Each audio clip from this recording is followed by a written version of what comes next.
یوم اطفال ہے، یعنی آج پوری دنیا میں بچوں کے حقوق کی بات کی جائے گی، یعنی مغرب کو بچوں کے حقوق کا خیال 20ویں صدی میں جا کر آیا، مگر میرے آپ کے پیارے آقا صلی اللہ علیہ وآلہ وسلم نے بچوں کے حقوق کو 1450 برس پہلے وضع فرمایا، مرد اور عورت کو نکاح جیسا پاکیزہ رشتہ عطا کیا، ولادت اولاد سے پہلے ہی ان کے حقوق کو وضع کیا۔ یہ مغرب ہے جہاں بچہ باپ کے نام کو ترستا ہے، اور یہ مشرق ہے جہاں بچہ باپ ہی کے نام سے بستا ہے۔ ناظرین کرام، نام جن کا اچھا رکھنا والدین کا فرض ہے، تربیت جن کی مکمل کرنا ماں باپ پہ قرض ہے۔ ایسا نہ ہو کہ اولادیں فحاشی کو عام کرنے والی بن جائیں، فحش یوٹیوبر، انسٹاگرامر اور ٹک ٹاکر بن جائیں، کاش کہ وہ رسول اللہ صلی اللہ علیہ وآلہ وسلم کے فالوور بن جائیں، دین اسلام کے اور پاکستان کے پروٹیکٹر بن جائیں۔ ہاں، دنیا ان کو اپنی طرف بلائے گی، مال کی ہوس ان کو للچائے گی، ترقی کی بھوک ان کو بہکائے گی، رشوت و کرپشن کے راستے کھلوائے گی، آزمائشوں میں مبتلا کروائے گی، مگر تربیت آپ ہی کی کام آئے گی۔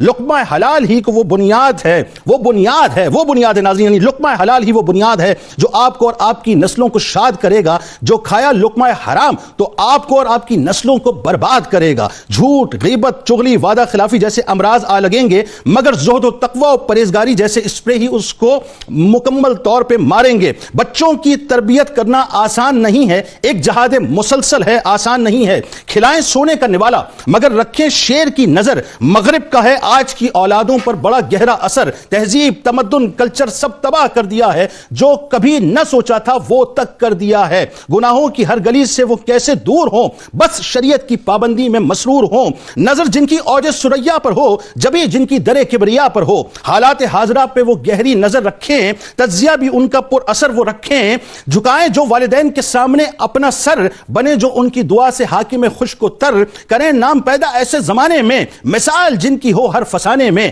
جو شاداب ہوں دولت ایمان سے، جڑے رہیں زندگی میں جو احسان سے، عبادت کا شوق جن کا مثالی ہو، جدید علوم پر دسترس جن کی عالی ہو، جن کا علم و عرفاں میں بلند مقام ہو، جن کے ذریعے سے خلق کو فیض عام ہو، رشتوں ناتوں میں جو صلہ رحمی کریں، غریبوں یتیموں مسکینوں کی دستگیری کریں، ہوں گے نامور وہ زمانے میں ایک دن، جو پیروی مصطفیٰ کریں گے دن بدن، قصیدے جن کو اسلاف کے سنائے جائیں گے، عشق کے جام جن کو پلائے جائیں گے، قصے جن کو عظیمتوں کے سنائے جائیں گے، مرکز و محور پہ جو اپنے بلائے جائیں گے، وہ ناکام و نامراد کبھی نہیں کہلائیں گے، قرآن ہی کو جو منشور اپنا بنائیں گے، اٹھے گی جن کے قدموں سے دھمک ایسی، جن کو نصیب ہوگی زندگی میں چمک ایسی، ادب جن کے ملوز خاطر ہوگا، انسانیت کی خدمت جن کا جوہر ہوگا، امن و محبت جن کی تلوار اور جہاد جن کی ڈھال ہوگی، ایسی ہی اولادوں کی تاریخ میں روشن مثال ہوگی، خلق خدا کی خدمت جن کا حوالہ بنے، انسانیت سے محبت جن کی دوشالہ بنے، ایسی اولاد ہو جو محشر میں حوالہ بنے، سوچ جن کی اپنی ذات تک محدود نہ ہو، فکر جن کی دنیا ہی تک مسدود نہ ہو، جو عصبیت کی گھاٹی سے بیزار رہیں، جو امت ہی کی فکر میں سرشار رہیں، دور جدید کے فتنوں سے وہ دور رہیں، اف اگر مگر بٹ سے مکمل طور پہ مفرور رہیں، عشق نبی، عشق اہل بیت، عشق صحابہ اور عشق اولیاء جن کی پہچان ہو، جدید سائنسی علوم پر جن کو مکمل کنٹرول اینڈ کمان ہو، عقیدہ جن کا پختہ ہو، خیال جن کا روشن ہو، ایمان جن کا حالی ہو، محافظ ختم نبوت و ناموس رسالت کا جذبہ جن کا مکمل طور پہ مثالی ہو، پھر مغرب کی طرح کہنے دیجئے مجھے، پھر مغرب کی طرح کامیابی پر وہ جوتے سے شراب پی کر جشن نہیں منائیں گے، سر بلند ہو کر بھی وہ اپنے سر کو اللہ ہی کے حضور جھکائیں گے۔ بس یہی ہے میری دعا، یہی ہے تمنا میری، دعا کیجئے کہ یا الہی اولاد وہ عطا کر جو قبر و حشر میں عزت کا سامان بنے۔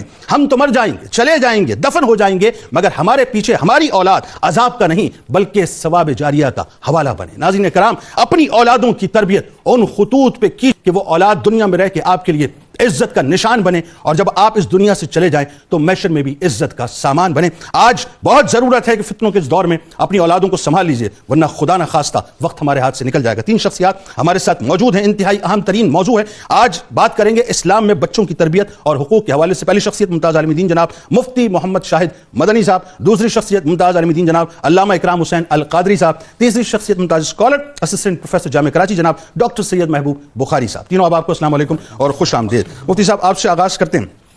ایک تو بنیادی طور پہ سب سے پہلے چونکہ آج عالمی یوم اطفال ہے، پوری دنیا میں وہی بات ہے، کانفرنسز ہوں گی، بیانات ہوں گے، مغرب جس حد تک تہس نہس اور تباہ ہو چکا ہے، یعنی عالم یہ ہے کہ 40% سے لے کر 80% تک کا ریشو ہے مغرب کے اندر کہ جہاں پر شادیاں نہیں ہوتی، اولادیں ظاہر ہیں ان کی اولادیں وہ حلال اولادیں نہیں ہوتی، لیکن وہی بات ہے کہ وہ ایک بہت بڑا سوالیہ نشان اس معاشرے میں آ چکا ہے. ہمارے پاس الحمدللہ 1450 برس پہلے قرآن کی صورت میں ایک پورا مکمل کوڈ آف کنڈکٹ ہے. پہلے تو یہ بتائیے کہ اولاد کے حقوق اور ان کی تربیت کے بارے میں قرآن کا تصور کیا ہے، اور جو مغرب میں آج بچوں کی تربیت کا تصور ہے وہ کیا ہے؟ بسم اللہ الرحمن الرحیم. هو القادر هو الحق هو المعین. بہت اہم موضوع مسلم والدین کے لیے، اور آج اکثر مسلمان والدین اس سے پریشان ہیں کہ ہم اپنی اولاد کی تربیت کیسے کریں.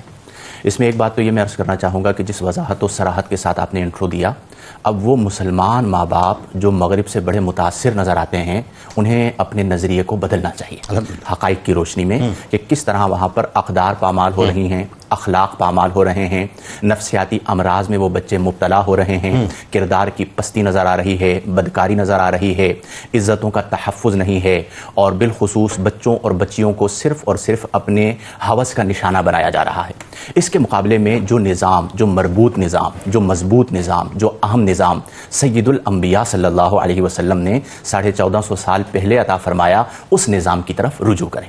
اگر آپ غور کریں تو بچوں کی جو تربیت ہے یہ اس لیے بہت اہم ہے کہ وہ مستقبل کے معمار ہیں. اگر آپ بنیاد مضبوط ڈالیں گے تو یہ پودا کل تناور درخت بن جائے گا، اور وہ بنیاد اگر آپ ان نشانات کی روشنی میں ڈالیں گے جو اللہ نے عطا فرمائے، سرور دو عالم صلی اللہ علیہ وسلم نے عطا فرمائے، تو پھر اس کے اندر جو مضبوطی آئے گی وہ کہیں اور نہیں ہے.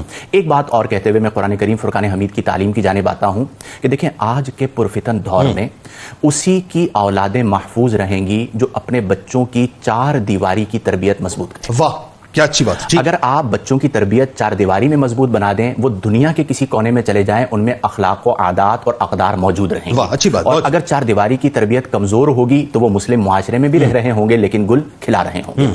جہاں تک تربیت کی بات ہے، آپ نے کہا ایک دن آتا ہے یوم اطفال منا لیا گیا. تربیت ایک دن میں نہیں ہوتی، ایک مہینے میں نہیں ہوتی، اور سال میں صرف ایک دن سے اطفال کو منسوب کر کے یہ سمجھنا کہ ہم ٹھیکیدار بن گئے ہیں، یہ تربیت نہیں ہے. تربیت جی ہاں، تربیت کا معنی ہوتا ہے کسی بھی چیز کو درجہ بدرجہ اس کے کمال تک پہنچانا. اور تربیت کا تعلق، اسے آپ یوں سمجھیے، ہم 2 لفظ استعمال کرتے ہیں، تعلیم اور تربیت. تعلیم کا تعلق ہے نصاب اور کتاب کے ساتھ، تربیت کا تعلق ہے ذات اور کردار کے ساتھ. تو تربیت اسی وقت مفید ہوگی جب آپ کا کردار اعلیٰ. درست. بتائیے قرآن کیا کہتا ہے؟ قرآن حمید میں اللہ تبارک و تعالی نے کئی مقامات پر ذکر کیا، لیکن میں 2 مقام آپ کے گوشے گزار کرتا ہوں. پہلے مقام پر اللہ نے فرمایا کہ تم اپنے آپ کو یعنی اپنی جانوں کو قو انفسکم واہلیکم نارا وقودھا الناس والحجارہ، کہ تم اپنی جانوں اور اپنے اہل و عیال کو اس آگ سے بچاؤ جس کا ایندھن آدمی اور پتھر ہے. اب یہاں پر پہلی بات یہ ہے کہ اللہ نے صرف اپنی جانوں کا ذکر نہیں، اہل و عیال کا ذکر کیا. اس کا مطلب یہ ہوا کہ 1450 سال والدین کی جانوں کا ذکر دیا گیا. جی ہاں، ان کو یعنی ماں باپ کو یہ تصور دیا گیا کہ تمہارے ذمے حقوق اولاد ہیں.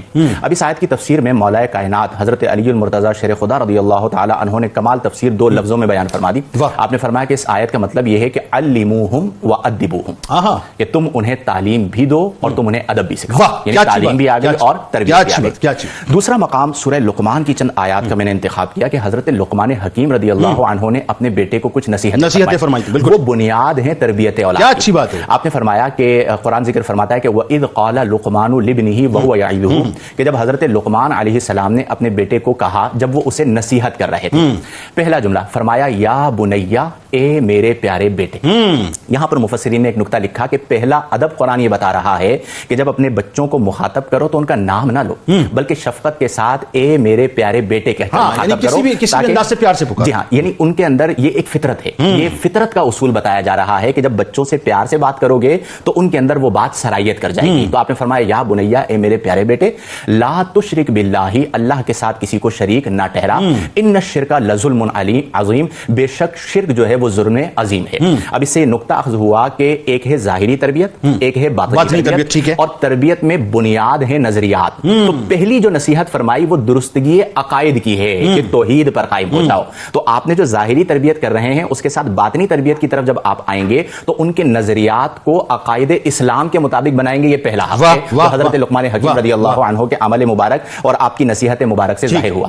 پھر اس کے بعد آپ نے فرمایا کہ یا بنیا اقم الصلاۃ، کہ اے میرے پیارے بیٹے نماز قائم کر. اب آپ دیکھیں کہ یہ شریعت محمدی نہیں ہے، پچھلی امتیں ہیں، لیکن اور نماز کسی نہ کسی صورت میں ہر شریعت میں موجود رہی ہے، اور نماز کی اہمیت کو وہ سمجھتے ہیں، وہ لقمان حکیم ہیں، تو وہ جب نماز کی ترغیب دے رہے ہیں تو انہیں پتا ہے کہ نماز ایسی چیز ہے کہ ان الصلاۃ تنہا عن الفحشاء والمنکر. یعنی پہلی نصیحت ایک باپ جو اپنے بیٹے کو کر رہا ہے وہ یہ کر رہا ہے. اب ہم سب یہ چاہتے ہیں کہ ہمارا بچہ بے حیا نہ ہو، ہماری بیٹیاں بے حیا نہ ہوں، ان کے اندر کردار کی بلندی ہونی چاہیے، اخلاق کی بلندی ہونی چاہیے. اور تربیت کا معنی یہی ہے کہ برے اخلاق، بری عادات اور غلط ماحول کو اچھے اخلاق، اچھی عادات اور پاکیزہ ماحول میں بدل دینا. درست. آپ نے نماز کی تعلیم فرمائی، پھر فرمایا وأمر بالمعروف، بھلائی کا حکم کر، ونہا عن المنکر، اور برائی سے منع کر. یعنی اپنی فکر صرف نہیں کرنا. جی، اب جب آپ نے یہ تصور دے دیا کہ تمہیں بھلائی کا حکم کرنا ہے تو اس کا مطلب ہے کہ خود بھی اچھا بننا ہے، تو بچے اچھا ہونا شروع ہو جائیں گے. تمہیں برائی سے منع کرنا ہے تو اس کا مطلب یہ ہے کہ خود بھی برائی سے بچنا ہے، بچے اچھے ہونا شروع ہو جائیں گے. اور فرمایا کہ ولا تمشی فی الارض مرحا، یہ ظاہری تربیت ہے کہ تمہیں اپنے اما ابا کے دوستوں سے ملنا کیسے ہے، مہمانوں کو ویلکم کیسے کہنا ہے،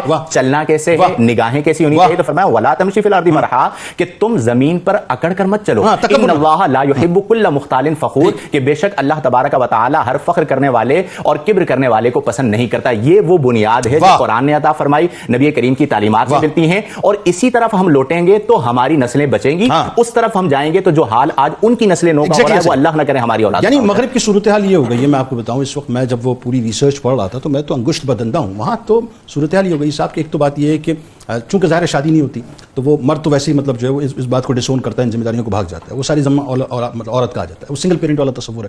اور میں نے آپ کو بتایا کہ 40% سے لے کے 80% تک کا یہ ریشو ہے.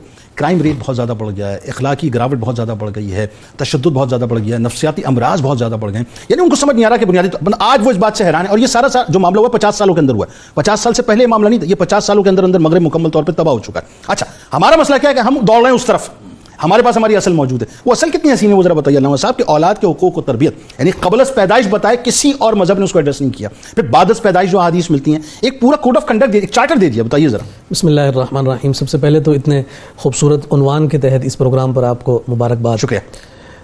بالکل آپ نے درست بات ارشاد فرمائی کہ ایسا کوڈ آف کنڈکٹ آپ کو کسی اور شریعت اور کسی اور دین میں نظر نہیں آئے گا. ابھی کوئی وجود بھی کسی شے کا نہیں ہے لیکن اس کے حقوق کو بیان کیا جاتا ہے، تو یہ صرف دین اسلام ہی کا خاصہ. بتائیے ذرا. اب یہ جو بچے کی ولادت اور بچے کی ولادت سے قبل اور ماں بعد کے جب حقوق کا ہم ذکر کرتے ہیں تو یہ کتنی خوبصورت بات ہے کہ باقاعدہ پوری تفصیل ذکر کی جا رہی ہے. تفصیل بتائیے کہ اب آپ کا بچہ جب دنیا میں آنے لگا ہے تو اس کے وجود سے قبل کے جو ذرائع ہیں ان ذرائع کو اختیار کرنے کے کیا کیا حقوق اور کیا کیا ادائیگی کے فرائض ہیں وہ بھی تسلسل ہمیں اپنے سامنے نظر آتا ہے.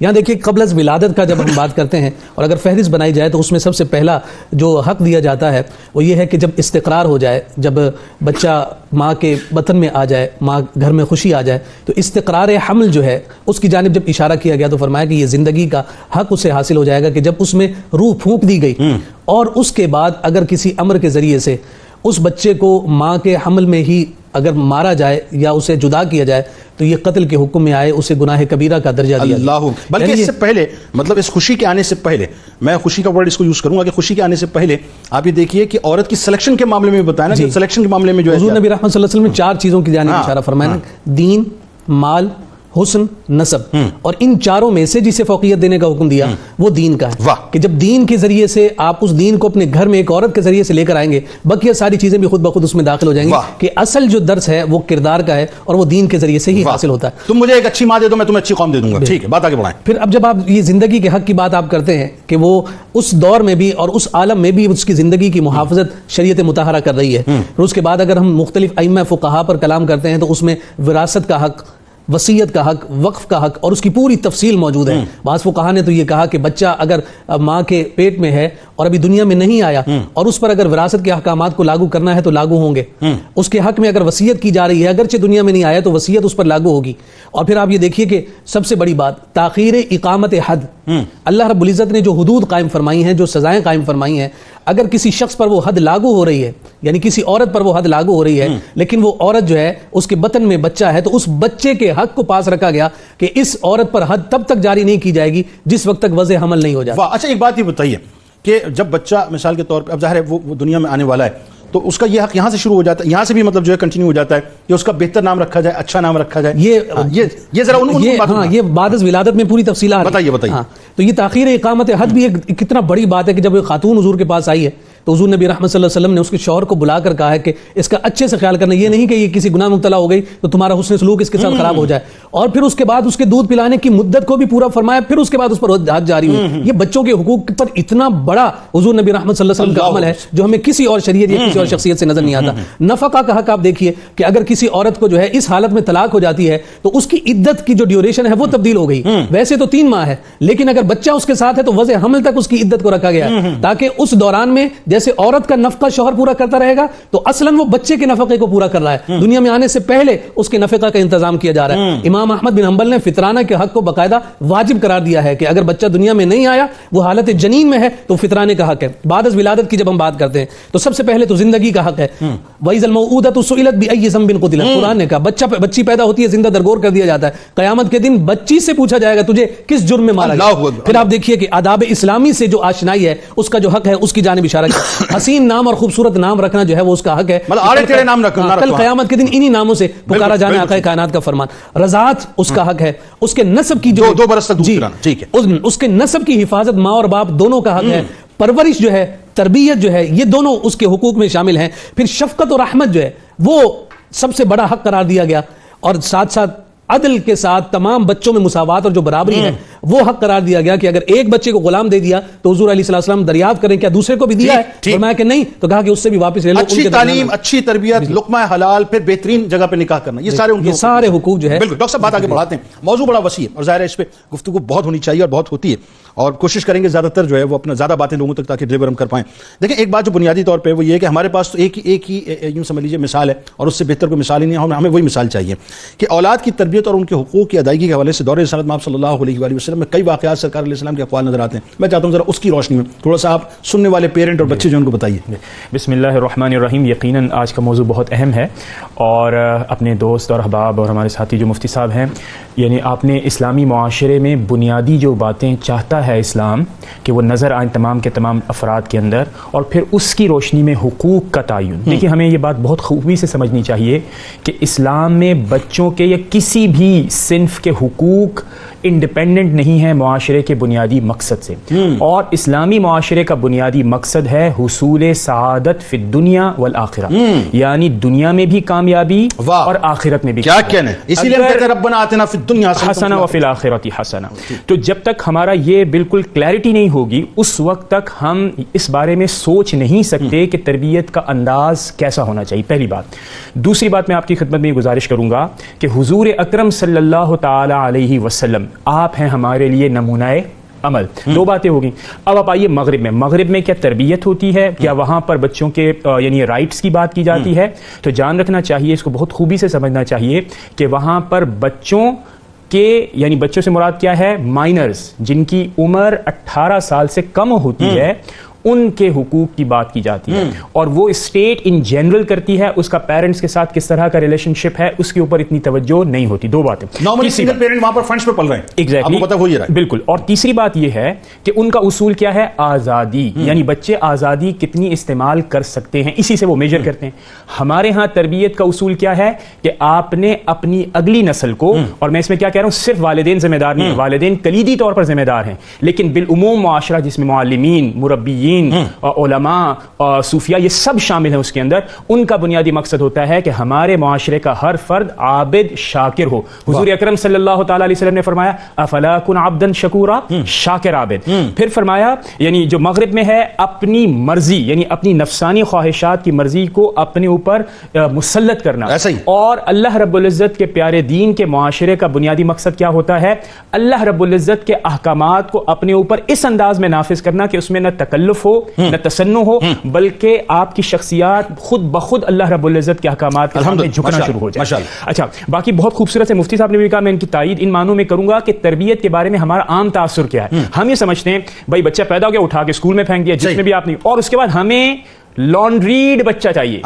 جب ہم کے وہاں سے ڈرائی کلین ہو گیا، یعنی ہمیں کیا چاہیے، ہمیں کیا چاہیے, جب میں کہوں بچے کو میرا مزاج آج یہ ہے کہ اچھی اچھی نیکی کی باتیں ہوتا ہے, وہ فوراً شروع ہو جائے, اور جیسے میں چاہوں کہ وہ تھوڑا سا فیشنیبل ٹرینڈی ہو جائے, وہ اسی طرح ہو جائے. مطلب ہمیں بچہ نہیں چاہیے, ڈیجیٹل بچہ چاہیے, ڈیجیٹل بچہ چاہیے, اور اپنی مرضی کے مطابق چاہیے, اور کیا, بغیر انویسٹمنٹ کے, صرف پیسہ. تو وہ بہت خوبصورتی سے انہوں نے بتایا کہ یہ ایک نہایت پیچیدہ, صبر آزما, طویل اور ایک لانگ پروسیس ہوتا ہے, جس میں والدین کے ساتھ ساتھ پورا معاشرہ بالعموم شامل. سرکار کی کوئی بات بتائیں نا. جی, اب آپ دیکھیے, پہلی بات جو حضور اکرم صلی اللہ تعالی علیہ وسلم نے اس حوالے سے بہت خوبی سے میں بیان کروں گا, اور یہ ہے کلکم راع وکلکم مسئول عن رعیتہ. کیا اچھی بات ہے کہ آپ یہ دیکھیے کہ ہر ایک شخص ذمہ دار ہے, ہر ایک شخص ذمہ دار ہے, اور اس کی ذمہ داری کے حوالے سے اس سے جواب دہی ہوگی. امام غزالی نے تربیت کے اوپر ایک بہت خوبصورت سا مختصر سا پیمفلیٹ لکھا ہے, کوشش کیجئے کہ اس کو ضرور خریدیے, 10 سے 12 صفحوں کا ہے, اور بہت خوبصورتی سے انہوں نے ڈیٹیلڈ ورژن بیان کیا, اور اس میں احادیث بھی ہیں اور دیگر چیزیں بھی ہیں. اب آپ دیکھیے, یعنی بنیادی طور پر کیا ہے, بچہ والدین کے پاس خدا کی امانت ہے, یہ آپ کا نہیں ہے, یہ خدا کی امانت ہے. اور دوسری بات آپ فرماتے ہیں کہ بچہ نفسیاتی طور پر, دیکھیں بہت ہی انٹیلیجنٹ امام غزالی رحمۃ, اسی لیے حجت الاسلام علماء نے کہا, مشاہد, کہ بچہ اثر قبول کرتا ہے, بچہ اثر قبول کرتا ہے, والدین کا کام ہے کہ اس کو اس وقت اس کے اوپر اثر انداز ہونا شروع کریں جب وہ چاہتا ہے. اب 4 سے 5 باتیں میں آپ کو بتاؤں گا. پہلی بات, رزق حلال کا اہتمام, ٹھیک ہے. دوسری بات, کھانے سے اس کی تربیت کا آغاز, جب وہ کھانا شروع کر دے اس وقت سے اس کی تربیت کا آغاز ہو جائے گا. تیسری بات, فرمایا کہ شروع سے بتاؤ کہ بسم اللہ سے کھانا کھانا ہے, پھر کم کھانا ہے, ہمارے ہاں زیادہ کھانے کے اوپر ترغیب دی جاتی ہے, پھر دوسروں کو کھلائیں زیادہ, اپنے آپ کو کھلائیں کم, پھر لباس کا, پھر فرمایا اصل کل داع البردۃ, یعنی سب بیماریوں کا مرض صحت, جسمانی صحت بھی بہت اہم ہے. پھر فرمایا سزا و جزا کا اہتمام اس کا کرنا چاہیے. پھر فاخر, یعنی ایسے لباس پہننے والوں کی صحبت سے بچائیں اپنے بچوں کو جو اپنے لباس کے اوپر فخر کرتے ہیں کہ میں نے اس برانڈ کا آج کپڑا پہنا ہے, اس برانڈ کے ہم نے شوز لے کر آئے. پھر فرمایا کہ نرم بستر پر نہ سلائیں, پرتکلف پرتصنع بستروں کے اوپر نہ سنائیں. پھر فرمایا والدین کی ملکیت پر فخر کرنے والوں کو کنڈیم کریں. یعنی یہ وہ بنیادی اصول ہیں کہ جو کہ تربیت کے اندر ہمارے پاس اگر شامل ہوں گے تو ہم اچھے بچوں کی تربیت کر سکیں. بالکل ڈاکٹر صاحب, قطع کلام کی معذرت, گفتگو بڑی حسین ہو رہی ہے, اور انشاءاللہ جب آخری سوال میں آپ کے پاس آؤں گا تو بہت سی باتیں آپ سے مزید سمجھنی ہیں. ناظرین کرام, ہمارے ساتھ ہیں, آئیے سرکار علیہ السلام کو تذکرہ پاک, سرکار علیہ السلام ہی کی بارگاہ میں چلتے ہیں, درود پاک کا نذرانہ پیش کرتے ہیں, اس کے بعد لوٹیں گے. تو آپ نے جانا کہیں نہیں, اس لیے کہ آج جو گیجٹس کا دور ہے نا ناظرین, یہ جو موبائل فونز ہمارے پاس ہیں, لیپ ٹاپ ہے, اور ہمارے پاس جو اپنا ٹیبلٹس ہیں, پتہ نہیں کیا کچھ, اور انٹرنیٹ کا ایکسیس ہے, وائی فائی کا ایکسیس ہے, دنیا کہاں جا رہی ہے. اب اس دنیا میں, یعنی اس دور کے اندر بچوں کو بچانا فعال ہے, اور آج ہم اسلام میں بچوں کی تربیت اور حقوق کے حوالے سے بات کر رہے ہیں. اچھا, اس وقت مجھے یقین ہے بہت سے پیرنٹ ہمیں سن رہے ہوں گے, اور بچے بھی سن رہے ہوں گے, اور ممکن ہے کہ آپس میں ایک دوسرے سے نگاہ نہ ملا پا رہے ہوں, کیونکہ جو بات اب میں کرنے جا رہا ہوں بڑی اہم ترین بات ہے, اور ٹی وی کو سوئچ آف نہیں کرنا, آپ نے سوئچ آن رکھیے گا میری بات سنتے وقت. مسئلہ یہ ہے کہ آج پیرنٹ ذرا ایک کراس چیک تو کریں صاحب. میں نے ایک جملہ بھی اپنے انٹرو میں کہا تھا کہ نوالا شیر کا کھلائیں, یہ بالکل نوالا جو ہے مطلب سونے کا کھلائیں, نظر جو ہے وہ شیر کی رکھیں. مسئلہ یہ کہ کیا ہم سونے کا نوالا کھلاتے ہوئے اپنے بچوں کے اوپر نظر شیر کی رکھتے ہیں؟ ذرا یہ تصور کیجئے کہ بچہ آ کے آپ سے کہتا ہے کہ پپا مجھے اس برانڈ کا موبائل فون چاہیے, لو بیٹا. پپا مجھے اس برانڈ کی گھڑی چاہیے, لو بیٹا. پپا مجھے اس برانڈ کی شرٹ چاہیے, لو بیٹا. پپا مجھے اس برانڈ کی ٹراؤزر چاہیے, لو بیٹا. پپا مجھے اس برانڈ کا شوز چاہیے, لو بیٹا. پپا مجھے اس برانڈ کا لیپ ٹاپ چاہیے, لو بیٹا. پپا اس برانڈ کا مجھے ٹیبلٹ چاہیے, لو بیٹا. ہم سب کچھ اس کو دے دیتے ہیں, پھر اس کے بعد وائی فائی پہ اس کو ایکسس بھی کر دیتے ہیں. بچے کی ساری سہولتیں مل گئیں, بچوں کو ساری آسائشیں مل گئیں. وہ بچہ رات کو کمرہ بند کرنے کے بعد وائی فائی پہ کیا کر رہا ہے, اپنے موبائل فون پہ, اپنے ٹیبلٹ پہ, اپنے لیپ ٹاپ پہ. کبھی آپ نے غور کرنے کی کوشش کی ہے؟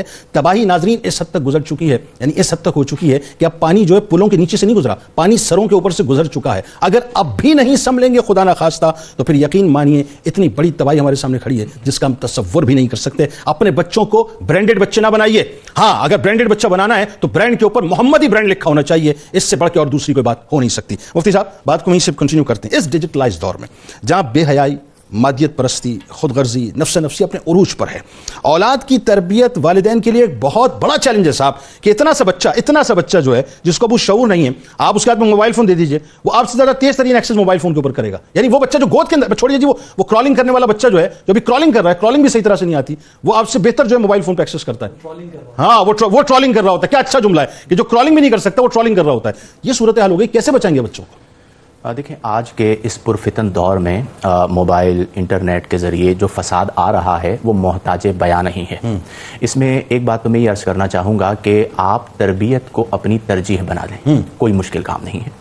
مسئلہ یہ ہوتا ہے کہ ہم تربیت کو اپنی ذمہ داری سمجھتے ہی نہیں. ہم کہتے ہیں ہم نے اسکول بھیج دیا, مدرسے بھیج دیا, اب استاد جانے اور بچہ جانے. تربیت بنیادی آپ کی ذمہ داری ہے, اور اس کے لیے آپ کو یعنی باپ کو بیٹوں کو اپنے سے جوڑنا ہوگا اور ماں کو بیٹیوں کو اپنے سے جوڑنا ہوگا. وہ اس طرح کہ آپ انہیں اپنے ساتھ بٹھائیں اور اس انداز کے اندر کہ انہیں محسوس بھی نہ ہو, آپ قرآن و حدیث کی روشنی میں ان کی تربیت کریں. دیکھیں بچپن کا جو زمانہ ہوتا ہے اسے کہا جاتا ہے کن نقشی علی الحجر, کہ جیسے آپ پتھر پر نقش کر دیں. بچپن میں جو آپ نے تربیت کی ہے یہ یوں ہے, اس کی پوری زندگی پر جو اثر ہوتا ہے وہ بچپن کا ہوتا ہے. وہ ماں باپ جو بچپن ہی سے اپنے بچوں کو نمازی بنا دیتے ہیں, ساری زندگی نماز پڑھتے رہتے ہیں, وہ ماں باپ جو بچپن میں اپنے بچوں کو نمازی نہیں بناتے, بعد میں پھر جب وہ دین کے قریب آ جاتے ہیں تو بڑی کوشش کرتے ہیں لیکن وہ نمازی نہیں بنتے. اس کی وجہ کیا ہے کہ جو اصل ٹائم تھا وہ آپ نے ضائع کر دیا, ان کو والدین کی نماز جنازہ تک نہیں پڑھنی آتی. پھر دوسری بات یہ ہے کہ دیکھیں جو موبائل وغیرہ کا آپ نے ذکر کیا, صوفیہ کے یہاں کہا جاتا ہے کہ العین باب القلب, آنکھ دل کا دروازہ ہے. دل میں جو بھی داخل ہوگا وہ آنکھ کے ذریعے داخل ہوگا, اسی لیے نگاہوں کی حفاظت کا حکم دیا گیا. پھر آنکھ کے ذریعے اگر بے حیائی کے مناظر آ رہے ہیں اور حیا اگر نکل رہی ہماری نوجوان نسل سے, تو یوں سمجھ لیجئے کہ یہ ان کی غیرت و حمیت کا جنازہ نکل رہا ہے. کیونکہ نبی کریم علیہ افضل الصلاۃ والتسلیم نے فرمایا کہ جب حیا چلی جائے فصنع ما شئت, تو پھر تیرے جی میں جو آئے تو وہ کر. تو اس حیا کو قائم کرنے کے لیے اپنے بچوں پر چیک اینڈ بیلنس رکھیں. پھر اس کے بعد سب سے اہم بات یہ ہے کہ آج دنیا میں وہ چند افراد کہ جنہیں دنیا مسلمانوں میں ایک بہت بڑی تعداد فالو کر رہی ہوتی ہے, ملینز کے اندر ان کے لائکس ہوتے ہیں, وہ ہمارے بچوں کو کیا دے رہے ہیں؟ فحاشی, اوریانی, بے حیائی اور بے مروتی, سارا اور پھر ان کی اپنی جو اولادیں ہیں جنہیں فالو کیا جا رہا ہے وہ کیا گل کھلا رہی ہیں. تو آپ اس بات کو سمجھیں کہ ہم نے اپنے بچوں کو یہ سمجھانا ہے کہ آپ کا کردار نبی کریم کی سیرت کے مطابق ہونا چاہیے. اگر آپ کا بچہ دنیاوی حوالے سے کسی ایسے شخص کو فالو کر رہا ہے کہ جس کا کام یہی ہے یا اس کی سورس آف انکم یہ ہے کہ معاشرے کے اندر بے حیائی کو عام کرنا, اور وہ اس پر کام کر رہا ہے, تو پھر آپ کے بچوں کے پاس جو چیز آئے گی وہ بھی اسی نوعیت کی ہوگی. مسئلہ مفتی صاحب کیا ہے میں آپ کو بتاؤں. اب دیکھیں بات تم کر رہے ہیں, بات آپ بہت اچھی کر رہے ہیں, اس میں دوسری آئیڈیل سچویشن تو یہ جو آپ فرما رہے ہیں. پرابلم کیا ہے؟ پرابلم یہ ہے کہ جب بچہ والدین سے ڈیمانڈ کرتا ہے نا مجھے یہ چاہیے, اور والدین نہیں دیتے, تو اس کے تو ڈورز اوپن ہیں نا, اس کے دوست بھی ہیں, اس کے اسکول کے کولیگز بھی ہیں, اس کی یونیورسٹی کے کولیگز بھی ہیں, اس کو تو ہر چیز کا ایکسس مل جاتا ہے. آپ یہ سمجھ رہے ہیں کہ آپ کے بچے کو آپ نے جو ہے وہ اپنا بڑا باؤنڈ کر کے رکھا ہے, اس کے سامنے دنیا ایکسپلور ہوئی ہوئی ہے. اس پرفتن دور میں, اس ڈیجیٹلائز دور میں بچے کو بچائے کیسے؟ یہ دیکھیں باؤنڈ جو آپ نے فرمایا, میں اس بات کا قائل ہوں ذاتی طور پہ کہ اگر آپ باؤنڈ کرنا چاہیں گے تو اس کا اور نقصان ہوگا. آپ باؤنڈ نہیں کر سکتے, آپ ان کے اندر وہ جذبہ بیدار کر سکتے ہیں. آپ اس لمحے کی بات کر رہے ہیں کہ جب تربیت کا وقت آپ گزار چکے, اب بچہ اس نہج پر پہنچ چکا ہے کہ آپ اسے منع بھی کریں گے تو اس کے پاس راستے موجود ہیں. آپ کا کہنا ہے کہ پلانٹیشن شروع سے آپ کریں تو بچہ, ہم نے دیکھا ہے ایسے ماں باپ کو اس معاشرے میں ایسے ہیں کہ بچے اپنے ماں باپ سے آنکھ نہیں ملا پاتے. وہ کوئی قدم اٹھا رہے ہوتے ہیں تو سوچتے ہیں کہ میرے والد صاحب کے دل پر کیا گزرے گی, میری والدہ کے دل پر کیا گزرے گی. وہ اگر آپ نے بنیاد صحیح رکھی ہے نا, پھر آپ بچے کو سمجھاتے ہیں تو بچہ فوراً سمجھ جاتا ہے. جب آپ نے بنیاد, یعنی آپ کے پاس ٹائم ہی نہیں ہے کہ آپ اپنے بچے کے پاس بیٹھیں, ٹھیک ہے, آپ کو یہ وقت ہی میسر نہیں ہے کہ آپ کا بچہ کیا کر رہا ہے, کن دوستوں کی کمپنی میں بیٹھ رہا ہے, کہاں پر جا رہا ہے, کیا اس کے شب و روز گزر رہے ہیں, وہ رات کو کتنی دیر تک جاگ رہا ہے, اس کا موبائل کہاں کہاں تک جا رہا ہے. جب آپ ان سب چیزوں کو نظر انداز کیے ہوئے 10 سال گزار لیتے ہیں, اب وہ بگڑ چکا, سارا فساد آ چکا, اب بنیاد پوری ٹیڑھی ہو چکی, بربادی آ چکی. اب بچہ راہ راست پہ نہیں آتا تو پھر لے دے کر آپ آتے ہیں کہ کوئی تعویذ ہی بنا کے دیتے کہ ہمارا بچہ سدھر جائے. تو اب تعویذ کہاں سے اثر کرے گا کہ آپ نے بنیاد کو خراب کر دیا. تو اس کا مطلب پوائنٹرز یہ ہوں گے کہ سب سے پہلے بچوں کو اپنے ساتھ نماز کے لیے کھڑا کریں. بہنیں جب نماز ادا کریں بچیوں کو, بیٹیوں کو ساتھ نماز کے لیے کھڑا کریں. جب آپ خطابات میں جائیں تو اپنے بچوں کو لے کر جائیں, اپنے ساتھ بٹھائیں تاکہ وہ خطابات سن کر دین کو سیکھیں. پھر اس کے بعد آپ اپنے بچوں پر چیک اینڈ بیلنس, جو آپ نے جملہ کہا بہت اعلیٰ ہے کہ آپ جو ہے وہ لقمہ اچھا کھلائیں لیکن نگاہ جو ہے وہ آپ شیئر کی رکھیں. جب آپ چیک اینڈ بیلنس رکھیں گے تو پھر آپ کو پتا ہوگا. اور اگر کوئی ایسی چیز آ جاتی ہے تو پیار محبت سے بچوں کو سمجھائیں کہ بیٹے ہم مسلمان ہیں, ہم نے ان اقوام پر اپنے آپ کو قیاس نہیں کرنا جنہوں نے عزت, غیرت, حمیت, تمام چیزوں کا جنازہ نکال دیا. ہم نبی کریم کے امتی ہیں, ہمارا کردار ایسا ہونا چاہیے کہ لوگ یہ کہیں کہ امتی ایسا ہے تو نبی کی شان کیا. بھائی دیکھیں نا, بات یہ ہے کہ ورلڈ کپ جیتنے کے بعد مغرب نے اپنا چہرہ ایکسپوز کر دیا نا کہ شراب تو ویسے ہی ظاہر ہے حرام ہے, کجا اس کے کہ حرام کام کو بھی اتنے غلیظ انداز سے انہوں نے کیا کہ انہوں نے بتایا کہ اقدار, تہذیب, کلچر, تمدن, نارمز, یہ تمام چیزیں جو ہیں ہمارے یہاں صرف سنائی جاتی ہیں, اس کو امپلیمنٹ نہیں کیا جاتا. لیکن ہمارے یہاں الحمدللہ امپلیمنٹیشن بھی ہے.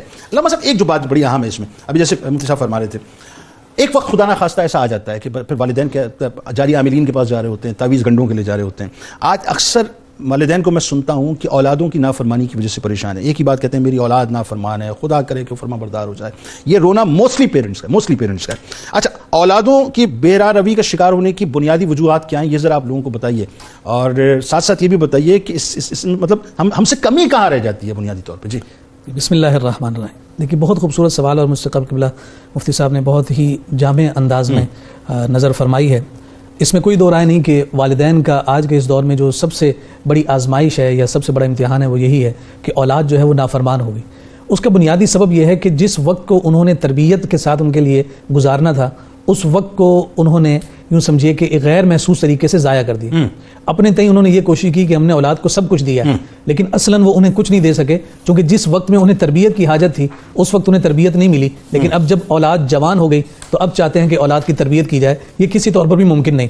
اچھا, پھر ہمیں اس جانب بھی نظر کرنی ہوگی کہ کیا واقعی جن چیزوں کو ہم ریزنز بناتے ہیں, جن چیزوں کو ہم اولاد کے نافرمان ہونے کی وجوہات بناتے ہیں, کیا واقعی وہ ریزنز یا وجوہات ہیں اصلاً وہ ہیں یا فروعاً وہ ہیں؟ یعنی مثال کے طور پر عام طور پہ کہا جائے کہ بھائی اولاد نافرمان کیوں ہے, تو آپ کہتے ہیں جی دین سے دوری کی وجہ سے. ٹھیک ہے, آپ کو ایسے دیندار گھر بھی ملیں گے کہ جہاں پر بیٹا اپنے ماں باپ کی نافرمانی کرتے ہوئے ان سے بدتمیزی کرتے ہوئے نظر آئے گا. نوح علیہ السلام کا بیٹا کنعان ایک بہت بڑی مثال. دین سے دوری ایک وجہ تو ہے لیکن مکمل وجہ نہیں ہے. آپ کہیں گے چلو یہ بات ٹھیک ہے, جہالت کی وجہ سے ایسا ہوتا ہے.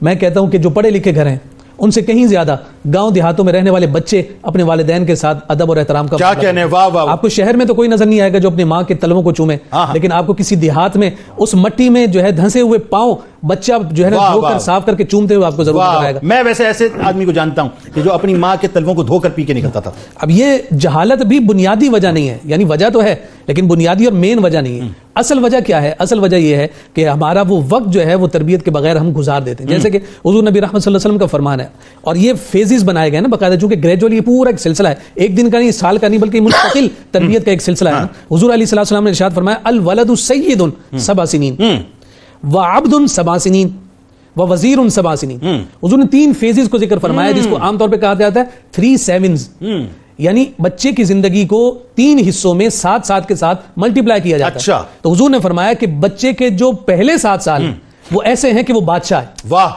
اس کے بعد کے جو 7 سال ہیں وہ ایسے ہیں کہ وہ غلام ہے. اس کے بعد کے جو 7 سال ہیں وہ ایسے ہیں کہ وہ وزیر ہے. اچھا, اب اس کو اپلائی کریں. وہ کیسے؟ بادشاہ ہے, اس کو جو محبت چاہیے, اس کو جو بات منوانی ہے, اس بادشاہ کی بات کو مانا جائے گا. لاڈ سے اس کے ناز نخرے اٹھائے جائیں گے, لیکن یہ نہیں کہ اگر وہ چاہے کہ مجھے ہاتھ میں انگارہ دو میں کھیلوں گا تو بادشاہ ہے جی اس کی تابعداری ہوگی. نہیں, منع کیا جائے گا اس انداز میں کہ اسے یہ بتایا اور باور کرایا جائے گا کہ بادشاہ آپ کے لیے کون سا کام درست ہے, کون سا ٹھیک ہے. اس لیے حضور علیہ السلام نے 7 سال کی عمر میں فرمایا کہ اب اسے نماز کی جانب کی ترغیب دلاؤ. اب وہ عبد بننے کی طرف جا رہا ہے, اور 7 سے لے کر 14 سال کی عمر میں ماں باپ اپنے احکامات کو اس پر لاگو کریں. آج کی عادت کل کی عبادت بنے گی. اگر آج یہ عادت 7 سے 14 سال کے درمیان نہیں بنی تو آپ پھر ساری زندگی روتے رہیں گے, آپ کی اولاد تربیت کے ساتھ نماز کے لیے نہیں آئے گی. اور پھر 14 سے 21 جو آخری مرحلہ ہے وہ حقیقت ہے. اس لیے ہمارے علماء کہتے ہیں کہ اپنے بچوں کو اپنا دوست بناؤ, کہیں ایسا نہ ہو وہ کسی نشئی کو یا کسی آوارہ کو اپنا دوست بنا لے. 14 سے 21 سال کی جو عمر ہے جسے ٹین ایج کہتے ہیں, اس میں جسم کی حرارت ہے, خون کی حرارت ہے, اس میں نفسانی خواہشات بڑھتی ہیں, اسے مشورے کی حاجت اور گیدرنگ کی حاجت ہوتی ہے. آپ اس کے دوست بنیں, اس کے رائے لیں, اس سے مشورہ کریں تاکہ وہ آپ سے مشورہ کرے, اسے کسی اور سے مشورہ کرنے کی حاجت نہ پڑے. ماں باپ سے اچھا مشورہ کوئی نہیں دے گا, جب گھر سے مشورہ ملے گا خود بخود اس کی تربیت کا پروان. یعنی جو 3 فیزز آپ نے بتایا وہ اتنے اہم ترین فیزز ہیں کہ اگر ہم اس کو صحیح طرح سے فوکس کریں تو کمال ہی بات ہے. لیکن ایک بات آپ کی باتوں سے میرے ذہن میں آئی ہے, وہ آخر میں اگر وقت ملا تو میں انشاءاللہ عرض کروں گا. ڈاکٹر صاحب آخر بڑی اہم ترین بات ہے کہ اب جو بات ہم کرنے جا رہے ہیں نا وہ سمجھ لیجئے کہ بڑا شارپ کنٹراسٹ ہے معاشرے کا. والدین بچوں کو موسٹلی, مطلب ضروری نہیں ہے, ایک میں for the sake of argument ایک مثال دے کے جنریٹ کر رہا ہوں سوال کو, کہ بہت سے والدین یہ چاہتے ہیں کہ بچوں کو ہم دینی تعلیم دلائیں. بہت سی اولاد اسی وقت یہ چاہتی ہے کہ ہم دینی نہیں دنیاوی تعلیم حاصل کریں گے.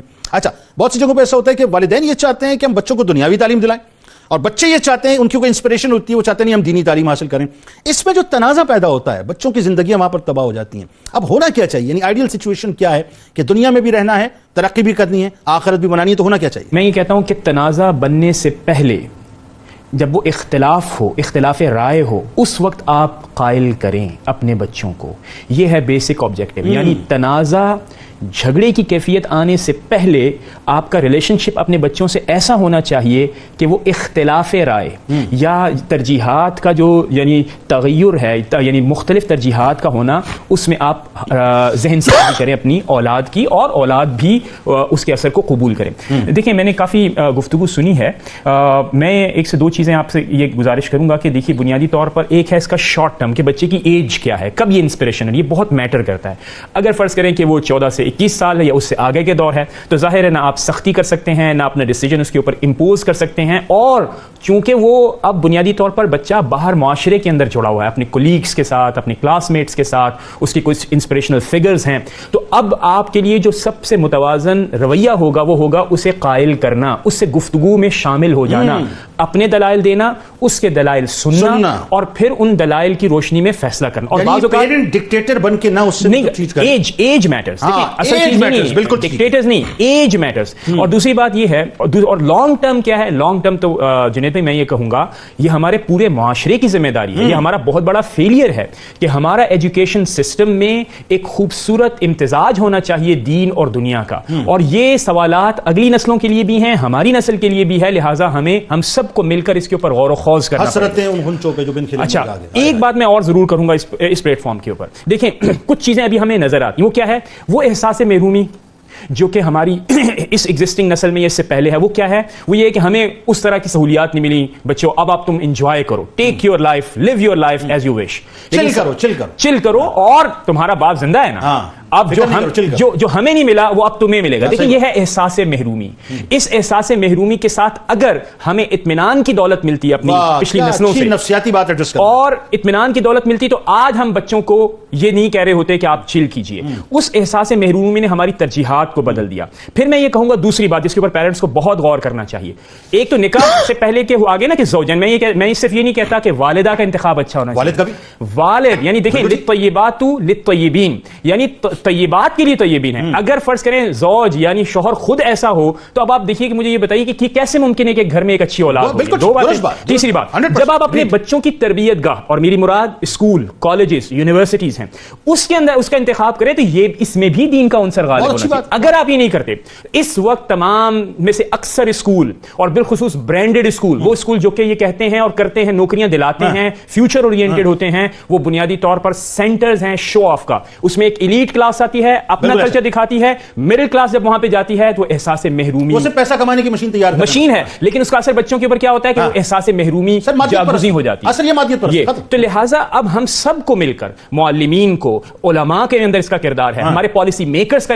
اس کے اندر کردار، ہمارے انٹلیکچوئلز کا اس کے اندر کردار ہے، والدین کی یہ سب سے بڑی ڈیمانڈ ہونی چاہیے کہ ہمارے لیے اچھی تربیت گاہوں کا اہتمام. میرے خیال میں ایک بات جو مجھے لگتا ہے کہ بہت بڑی لیکنگ ہے، اور اس کو اوور کم آپ جیسے اسکالرز ہی کر سکتے ہیں، کیونکہ ہمارے یہاں دین کا پرسیپشن ہی بنا دیا کہ دین کی بات یا دین کی تعلیم حاصل کرنے کی بات جب گھروں میں ہوتی ہے تو ہم کہتے ہیں بڑی دقیانوس قسم کی معاذ اللہ بات ہے، بیکورڈ قسم کی بات ہے، پرانی بات ہے، مولوی کیا کر پائے معاذ اللہ سو کالڈ، یہ بات ہے. ہمیں سب سے پہلے جو ہے نا اپ ٹو دا مارک دین کی اس پیغام کو یا اس میں کہہ لیجیے کہ اس کی اپنا جو خوبی خوبصورتی ہے، اس کے حسن جو اس کو لانا پڑے گا، اور لوگوں کو یہ بتانا پڑے گا کہ ہمیں اپنے دین پہ فخر کرنا چاہیے، تب جا کے ہم ترقی اختیار کریں گے. ہاں یہ بھی ہے. اور دیکھیے کتنی خوبصورت بات حضور اکرم صلی اللہ تعالی علیہ وسلم نے فرمائی، فَلْيَنْظُرُوا مَنْ يُخَالِلُ.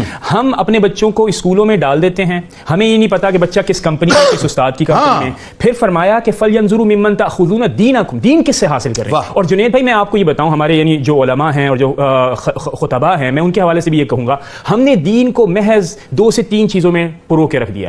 آپ دیکھیے کہ امام غزالی کی جب میں کتاب کا مطالعہ کر رہا تھا، نفسیات یعنی سونے کے یعنی بستر سے لے کر ورزش، روزمرہ کی غذا کا انتخاب کم یا زیادہ، اس طرح کے معاملات پر آپ نے تفصیلی گفتگو کی ہے.